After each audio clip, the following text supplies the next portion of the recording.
अनेक जणांच्या पोटामध्ये दुखायला लागले. दुखू द्या, काही हरकत नाही. सोशल मीडियावाले एक 5 मिनिटांमध्ये मी जे बोलणार आहे त्याला योग्य रीतीने आमच्या विरोधकापर्यंत पोहोचवा.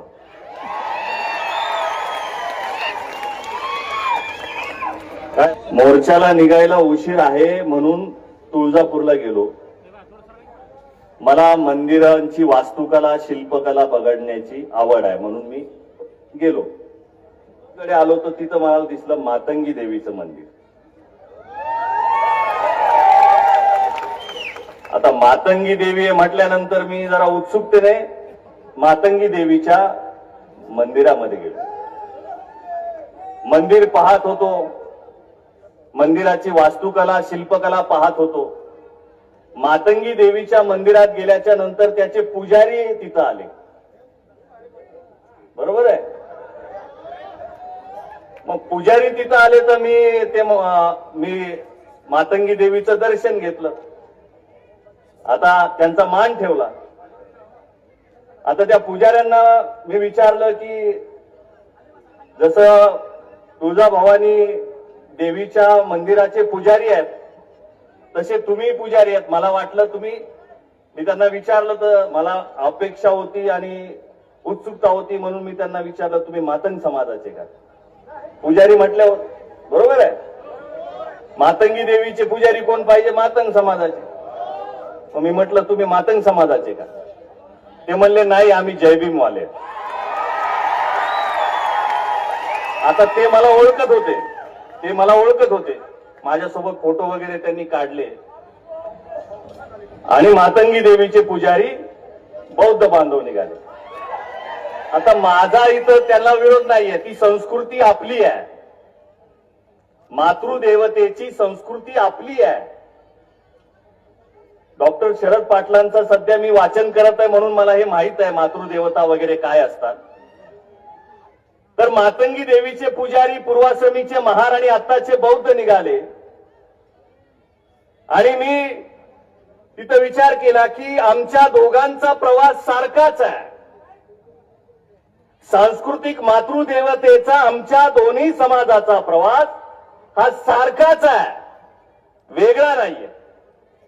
आता मातंगी देवीचे पुजारी जर पूर्वाश्रमीचे महार असतील तर मातंगी देवीचे उपासक त्याची उपासना करणारा पोतराज असतो का नाही? पोतराज. मग त्याला मी विचारलं की देवीला पोतराज असतात का? म्हणले हो, दोन्ही समाजाचे पोतराज असतात. मातंग आणि पूर्वाश्रमीचे महार या दोनही समाजाचे पोतराज या महाराष्ट्रामध्ये, तुमच्या धाराशिव मध्ये आहेत का नाही? हा धाराशिव जिल्हा हा सांस्कृतिक दृष्ट्या तुळजाभवानीमुळं, येडाईच्या देवीमुळं सांस्कृतिक दृष्ट्या महार आणि मांग यांचं एक केंद्र आहे, धार्मिक केंद्र आहे. बरोबर आहे की नाही? तर मग मला आमच्या समाजाच्या तरुण पोरांना, विद्यार्थ्यांना, शिक्षित वर्गाला पोतराज म्हणून हिणवणाऱ्यांसाठी हे जे उदाहरण मी या ठिकाणी दिलेलं आहे, त्यांनी कधी जाऊन तुळजाभवानीच्या मातंगी देवीमध्ये जाऊन तिथं विचारा. त्याचे पुजारी हे कदम आहेत. कदम हे बौद्ध समाजाचे आहेत. तुम्ही अशी चिरफाड करायला लावू नका. हा सांस्कृतिक लढा नाहीये, हा लाभाचा लढा आहे. हा लाभाचा लढा आहे, लाभ वंचितांचा लढा आहे. तुम्हीही लाभासाठी लढताय, आम्हीही लाभासाठी लढतोय. याच्यात आपलं सांस्कृतिक नुकसान होऊ शकतं याचं भान सोशल मीडियावर असणाऱ्या दोनही समाजाच्या पोरांना मी या ठिकाणी सांगू इच्छितो. याच्यामध्ये आपलं नुकसान आहे. म्हणून एकमेकांवर शाब्दिक चिखलफेक करणं थांबवा. एकमेकावर शाब्दिक चिखलफेक करणं थांबवा. हा लढा सरकारच्या विरोधात आहे.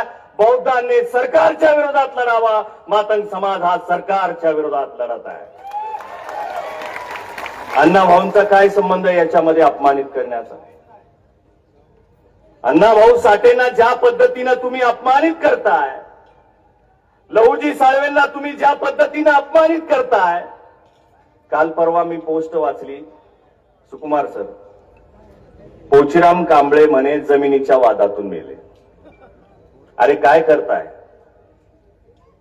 हे काय लिहिताय, काय बोलताय, याचे परिणाम काय होतील याचा विचार करा. माझ्या बौद्ध समाजाच्या तरुणांनो, शहीद पोचीराम कांबळेचे शहीद असणारा जय भीम म्हणत मरणाऱ्याचा तुम्ही अपमान करताय. इतिहास तुम्हाला माफ करणार नाही, लक्षात ठेवा. इतिहास तुम्हाला माफ करणार नाही. डॉक्टर बाबासाहेब आंबेडकरांचं नाव विद्यापीठाला मिळावं म्हणून या महाराष्ट्रातला पहिला शहीद हा मग पोचीराम कांबळे, हा आमचा इतिहास आहे. हे असे खोटारड बाहेर काढून हा इतिहास पुसला जाणार नाही. हा इतिहास पुसला जाणार नाही, लक्षात ठेवा. अण्णा भाऊंचा अपमान करताय, लहुजी साळवेंचा अपमान करताय. मातंग समाजाचे मी जेवढा सोशल मीडिया हँडल करतोय, सोशल मीडिया पाहतोय, मातंग समाजाच्या कुठल्याही नेत्याने भर स्टेजवर कधीही कुठल्या महापुरुषाचा अपमान केलेला नाही. हे आमचे संस्कार आहेत, हे आमचे संस्कार आहेत. महापुरुषांच्या बद्दल आमचा आदर आहे. आम्ही जातीचे म्हणून महापुरुषाला कधी मानलेलं नाही, विचाराचे म्हणून महापुरुषांना मानतो. आम्ही विचाराचे म्हणून बाबासाहेबांसोबत आहे, आम्ही विचारांचे म्हणून महात्मा फुले शाहू महाराजांच्या सोबत आहे, जातीचे म्हणून नाही. शहीद पोचीराम कांबळे जातीचा म्हणून शहीद झालेला नाही, बाबासाहेबांच्या विचारासाठी शहीद होणारे आम्ही माणसं आहे. म्हणून वर्गीकरण, आरक्षणाचं वर्गीकरण हा संविधानिक अधिकार आम्हाला बाबासाहेब आंबेडकरांनी दिलेला आहे. आडवं येऊ नका, आडवं येऊ नका. स्टेजवरून बोलणाऱ्या वाचाळवीरांना आवरा. आरक्षणाचं वर्गीकरण होणारच आहे, हे त्रिकालाबाधित सत्य आहे, लक्षात ठेवा. आरक्षणाचं वर्गीकरण होणारच आहे, हे सत्य स्वीकारा. आरक्षण वर्गीकरण हे संविधानिक आहे, हे सत्य स्वीकारा. हे सत्य तुम्हाला स्वीकारावं लागेल. बळच रेटू नका, बळच रेटू नका. हे सत्य तर्काच्या आधारावर सत्य आहे. 6 बेंचेसने सर्वोच्च न्यायालयाचा हा निकाल दिलाय, आपल्या धाराशिवच्या कोर्टाने नाही दिलेला. हा 6 बेंचेसनी सर्वोच्च न्यायालयाने दिलेला आहे, भूषण गवई साहेबांनी दिलेला आहे. हा काही निकाल असा तसा नाहीये. तुम्हाला जर विरोधच करायचा आहे तर याच्या विरोधामध्ये कोर्टात जा, रीट दाखल करा. तुम्ही समाजावर आक्षेप घेऊ नका. हा समाज वंचित समाज आहे. आमचं दुखणं आम्हाला माहित आहे, आमचं दुःख, वेदना, त्रास, गरिबी आम्हाला माहित आहे, कुणाला माहित नाही. आमच्या दुःख आणि वेदना जाणून घ्यायला कुणी मांगोड्यामध्ये आलेलं नाही. आमच्या दुःख आणि वेदना आम्हाला माहित आहेत. आमचा पूर्वाश्रमीचा व्यवसाय, दोरखंड वळण्याचा व्यवसाय, बरोबर आहे की नाही मामा? दोरखंडीचा व्यवसाय आमचा आहे.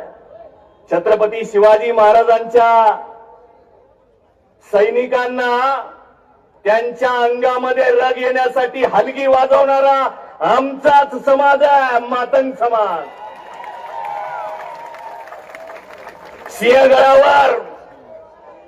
सिंहगडावर घोरपडीला वर घेऊन जाणारा, दोरखंड बनवणारा आमचाच समाज आहे, मातंग समाज. काही काळानंतर दोरखंडीचा आमचा व्यवसाय बंद झाला, त्याच्यावर कुणी बोललं नाही. एक मिनिट हे राहू दे रे. दोरखंड ओढण्याचा व्यवसाय आमचा बंद झाला जेव्हा या देशामध्ये नायलॉन आला, प्लास्टिक आला.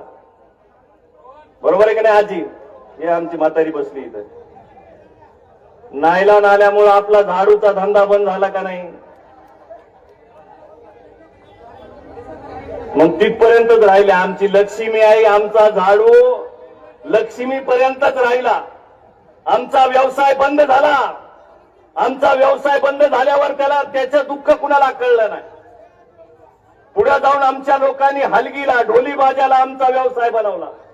नंतर डॉल्बी आला, आमचा व्यवसाय पुन्हा बंद झाला. आमचा व्यवसाय बंद झाला म्हणून आमची ही अवस्था आहे. चर्मकार समाजाचा व्यवसाय बंद झालेला नाही.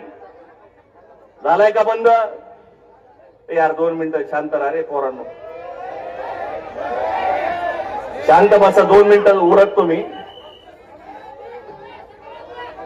बौद्ध पूर्वाश्रमीचे महार, मांग आणि चांभार हे तीनही गावकुसाच्या बाहेर राहणारी माणसं आहेत. बौद्ध समाजानं बाबासाहेब आंबेडकरांच्या शिक्षणाच्या मार्गावर जाणं स्वीकारलं. चर्मकार समाजाने आपला चमड्याचा व्यवसाय सोडला नाही. त्यानं तो डेव्हलप केला.